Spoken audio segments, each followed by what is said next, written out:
Bonsoir à tous, bienvenue dans le Clubhouse. Ravi de vous accueillir pour ces 20-25 minutes d'information en marine et blanc pendant cette trêve internationale.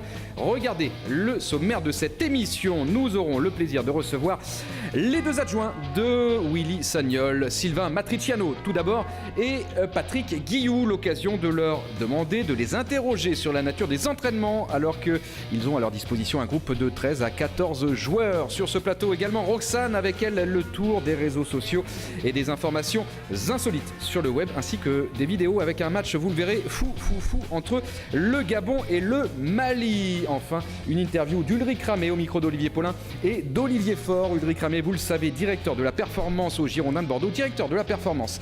Qu'est-ce que ça signifie, Kesako? Réponse dans cette émission. Mais tout de suite, je vous propose de retrouver Olivier Faure, le tour de l'actu en moins de 2 minutes. Bonjour Emmanuel, bonjour à tous, ravi de vous retrouver pour les dernières infos de la semaine, sous la pluie, de la grisaille et de la pluie donc au programme de ce vendredi. Les Girondins, vous le savez, sont partis du côté de Niort pour disputer ce match amical ce soir face aux Chamois niortais. Coup d'envoi de la rencontre à 19h, un match amical en raison de la trêve internationale. On le rappelle, l'équipe de France joue son deuxième match ce dimanche face au Danemark. Prochain match de championnat pour les hommes de Willy Sagnol. Ce sera le 5 avril prochain à 14h avec la réception de Lens, donc à Chaban-Delmas. D'ailleurs, les supporters lensois qui sont interdits de déplacement pour 2 matchs, une sanction qui intervient après leur comportement. C'était face à Caen. Enfin, on termine avec des nouvelles de Moussa Mahazou. Et oui, l'ancien Bordelais qui a inscrit son premier but en Chine avec son nouveau club, le Changchun Yatai. Il a été transféré, on le rappelle, cet hiver, en provenance de Funchal, où il avait inscrit 9 buts en 18 matchs. Voilà pour les dernières infos, Emmanuel.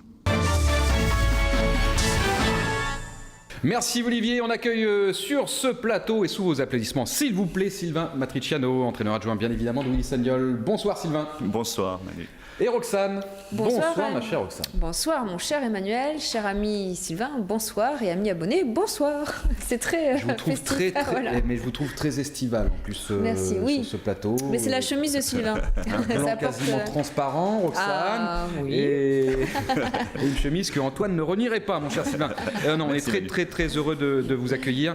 Ma première question, entraînement aujourd'hui. On s'est croisés la semaine dernière, comme tous les jours. Et vous m'avez glissé dans le coin de l'oreille ces entraînements un peu intimes en ce moment. Oui, un groupe de 14-15 joueurs à votre disposition. Effectivement, très peu de joueurs en ce moment, des trêves internationales obligent.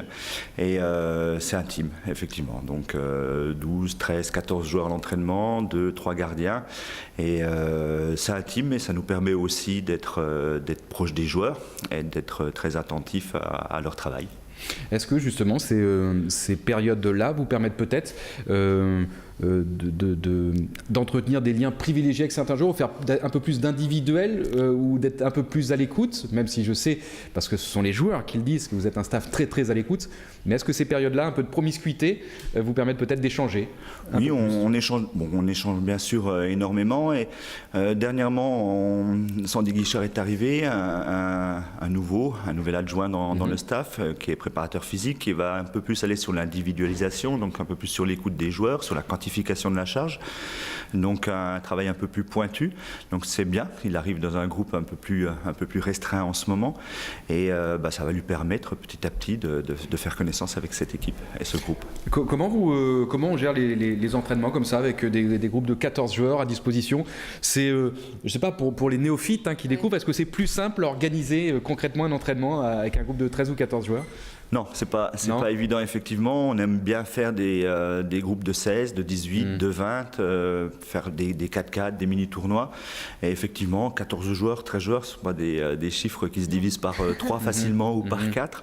Mais bon, on s'adapte. On est des éducateurs, on doit s'adapter au groupe. Ce serait plus facile, bien sûr, d'aller chercher des jeunes joueurs, mais on a décidé avec le coach Willy de ne pas faire monter de jeunes trop dans le groupe, trop vite dans le groupe. On laisse le groupe de Patrick Battiston tranquillement travailler avec le groupe de CFA, et on essaye de peaufiner nos petits groupes de travail et de continuer de travailler avec le groupe qu'on avait jusqu'à maintenant avec nous.